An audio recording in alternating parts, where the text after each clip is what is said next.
যদি সৎ সাহস থাকে তাহলে আশা করি বিষয়টির ব্যাখ্যা দেবে ফুটবল ফেডারেশনের ডেভেলপমেন্ট কমিটির চেয়ারম্যান কিংবা টেকনিক্যাল ডিরেক্টর। বিষয়টি কি তা হয়তো অনেকেই আপনারা এরই মধ্যে জানেন, তারপর আবারও বলছি।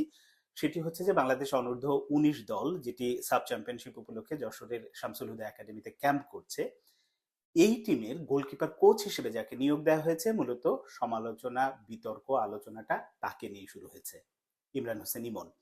এখন ইমরান হোসেন ইমনের সাথে ব্যক্তিগতভাবে আমার কোনো শত্রুতা নেই, আমি তাকে চিনি না, জানি না, কিন্তু যে কারণে ফুটবলের পয়েন্ট অফ ভিউ থেকে কথা বলে সেই ব্যাপারটাই আপনাদের একটু বোঝানোর চেষ্টা করছি। যে তিনি একজন ছিলেন ক্রিকেটার, কখনো ফুটবল খেলেননি, ফুটবল কোনো পর্যায়ে খেলা তার অভিজ্ঞতা নেই।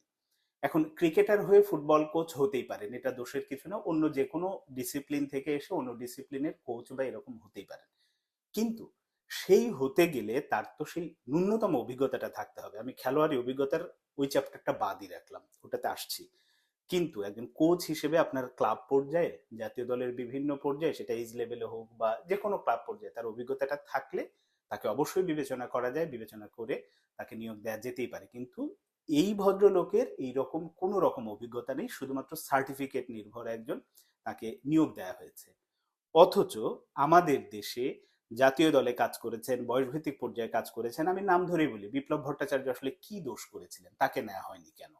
বা তার মতো আরো অনেকেই আছে যারা ক্লাব পর্যায়ে কাজ করছেন, তাদেরকে বিবেচনায় আনা হয়নি কেন? এখানে কিসের স্বার্থ? আমরা সিন্ডিকেট বা এইরকম শব্দ অনেক সময় মানে সাধারণ দর্শকরা বলে থাকেন, কিন্তু এই রকম কর্মকাণ্ডগুলো যখন আমরা দেখি, এই শব্দগুলো কিন্তু আসলে মানে কি বলবো, যে বাস্তবে যে আছে সেটা হচ্ছে যে ফুটে ওঠে।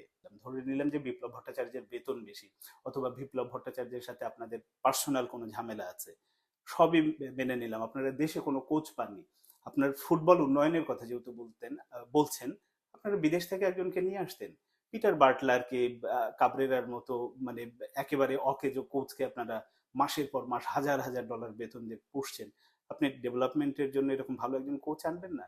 অনেকে যুক্তি দিচ্ছেন যে ফৌজিয়া হুদা জুই একসময়ের অ্যাথলিট, সে এখন হচ্ছে ক্রিকেট টিমের ট্রেনার। ভাই, ট্রেনার একটা জিনিস, ফিজিক্যাল ট্রেনার, ফিজিও, এটা একটা জিনিস, আর গোলকিপিং কোচ এটা একেবারেই সেন্সিটিভ। আমি আপনাকে বলি যে আমি একজন সাধারণ মানুষ, একজন সাংবাদিক, বা আপনি একজন সাধারণ মানুষ, আমি আপনি যখন ওই বাহির থেকে গেমটা দেখবো, ওইটা দেখা আর একজন অভিজ্ঞ খেলোয়াড়, অভিজ্ঞ কোচের দৃষ্টিকোণ থেকে দেখা পুরোটাই আলাদা। এটা যারা কোচ তাদের সাথে কথা বললে বুঝতে পারবেন। এখন গোলকিপিং কোচ এতটাই সেন্সিটিভ যে আপনি যদি ওই কাজটা না করেন, আমি যে কাজটা করি আমি ওই কাজে অভিজ্ঞ, তো ওই গোলকিপিং কাজে যদি তিনি অভিজ্ঞ না হন, তিনি আসলে বুঝবেন না যে ওই ম্যাচ সিচুয়েশনে একজন গোলরক্ষককে কোন পর্যায়ে দাঁড়ালে কি হলে কি। হ্যাঁ, কাগজে কলমে আমি অনলাইনে কোর্স করে আমি অনেক কিছু শিখতে পারি, কিন্তু বাস্তবতার জ্ঞান আর ওই কাগজ কলমের জ্ঞান, ওটা মিলে একটা অভিজ্ঞ মানুষ তৈরি হয়, একটা সফল মানুষ তৈরি হয়। তো ওই জায়গাটাতেই বড় ঘাটতি রেখে আপনি একটা নিয়োগ দিলেন এরকম বিতর্কিত একটা মানুষকে। অথচ আমরা ফুটবলকে কেন্দ্র করে নতুন এক ধরনের জোয়ার তৈরি হয়েছে, যেটাকে আমরা পজিটিভলি দেখছি যে সামনে হয়তো আরো ভালো করবে। কিন্তু সেই ভালো করার জন্য আমাদের জাতীয় দলের পাশাপাশি আমাদের এইজ পর্যায়ে থেকে যাতে ভালো খেলোয়াড় বের হয়ে আসতে পারে, সেই কাজগুলো কি ফুটবল ফেডারেশন সঠিক উপায় করছে? মোটেও করছে না। এবং করছে না যে তার উদাহরণ হচ্ছে এই কোচকে নিয়োগ দেয়। এই যে যে কাজটা হয়েছে, এটা বাংলাদেশের সার্বিক ফুটবলের জন্য একটা অশনি সংকেত। এবং এইটা যদি আসলে এই ভুলটা শুধরানো না হয়, এটা বাংলাদেশের ফুটবলের জন্যই ক্ষতি হবে।